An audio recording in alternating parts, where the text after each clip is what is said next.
Laugh at the cringe, learn from the crumble. This is Cringe and Crumble. Welcome to the podcast where honesty meets humor and the messy parts of life finally get their spotlight.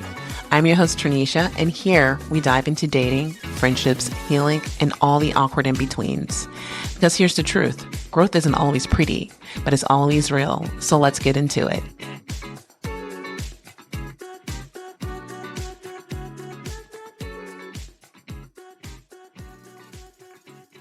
Why do we do this to ourselves? Girls' trips are supposed to be bonding, freeing, and unforgettable, but somehow they always become the fastest way to question every friendship you've ever had. Welcome to Hot Takes and Tan Lines, a Cringe and Crumble summer mini-series. Today I'm actually breaking down the glorious chaos of the girls' trip and the emotional roller coaster it always turns into. It always starts off the same way, a casual conversation on a night out that somehow turns into a group chat.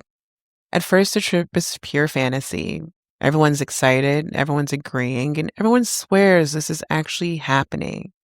For a minute, it actually feels easy. It feels real. But then you have that one friend who becomes the planner. She books the flights and locks in that Airbnb, and suddenly the trip is real. That's when their group chat stops being cute and starts getting dangerous because we're going places now. Now it's time to collect the money. Most people pay right away, but there's always that one friend who is mysteriously slow. There's always a friend who's in, but only halfway.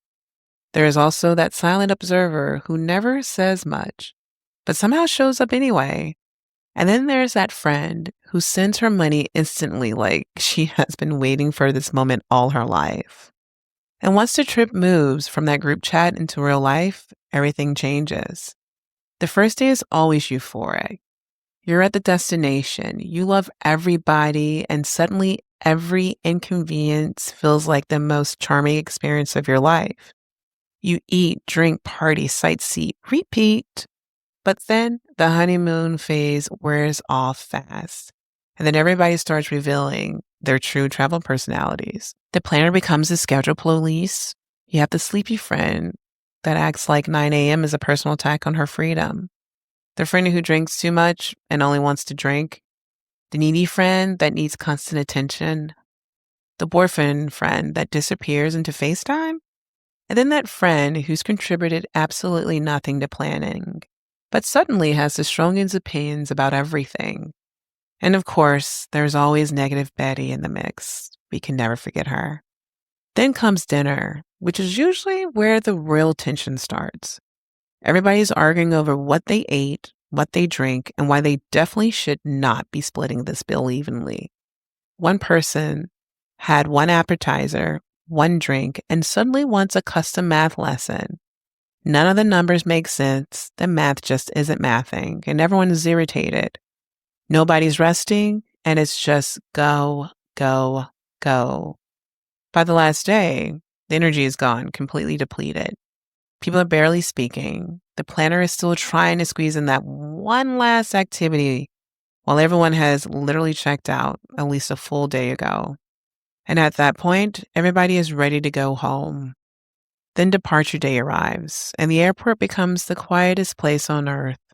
Everyone pretends not to see each other near the gate. The fake smiles come out one last time. This was so fun, gets said with zero soul behind it. And then the plane lands. Everybody hugs, kisses, and promises, we should definitely do this again. Now, there are girl trips that go smoothly, maybe 1%. But the older you get, the more you realize the best trips are in smaller groups. You cannot travel with a codependent friend. And everybody has to be living in the same financial reality.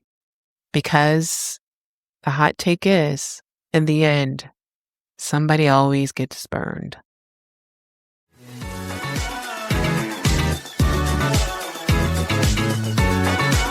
Laugh at the cringe, learn from the crumble. This is Cringe and Crumble. Until next time.